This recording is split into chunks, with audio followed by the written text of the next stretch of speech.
So as those temperatures start to warm up, the pressure is on now for the city to clamp down on large teen gatherings. City leaders, in fact, just met with a team from Meta today to talk about the social media platform's role in promoting or stopping these events. NBC5's Jen Shantz is on the story, and she's here with us. Jen? Well, Stefan, just in the last couple of weeks, these so-called teen trends have caused traffic headaches in the South Loop and property damage in Hyde Park. This is some example of what the city has been dealing with. And often these unsanctioned gatherings are promoted heavily online.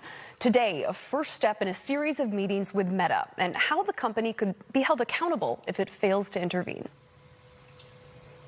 Whether it's TikTok, Meta, Google, whoever, they must do a job in adhering to what they say are the guidelines. Alderman William Hall is reworking an ordinance to hold social media companies liable for so-called teen takeovers for failure to remove posts promoting the events. One thing no longer in his ordinance, a $50,000 fine to social media platforms. Today, he and other city leaders met with Meta to see where they can find common ground. I'm very confident that we're going to be on the same page rather than an adversarial posture. Chicago is not alone in seeing large teen gatherings promoted online grow out of control. This is Daytona Beach, Florida this past weekend.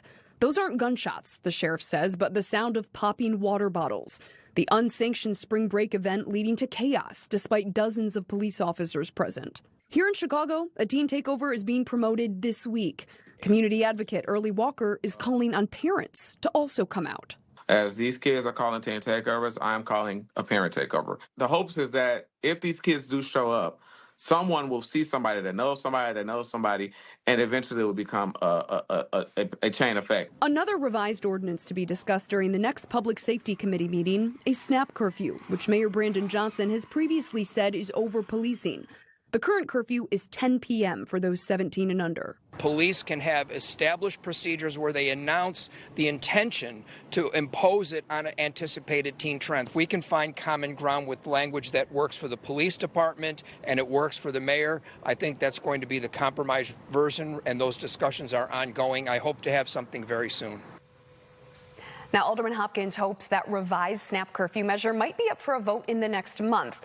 As for today's meeting with Meta, it just wrapped up. Alderman Hall tells me it was positive. He, along with public safety officials, will be meeting with Meta again next Monday when they'll start a draft framework over how the company can better work with CPD. I did reach out to Meta. We're still waiting to hear back. Allison, back to you. Jen, thank you.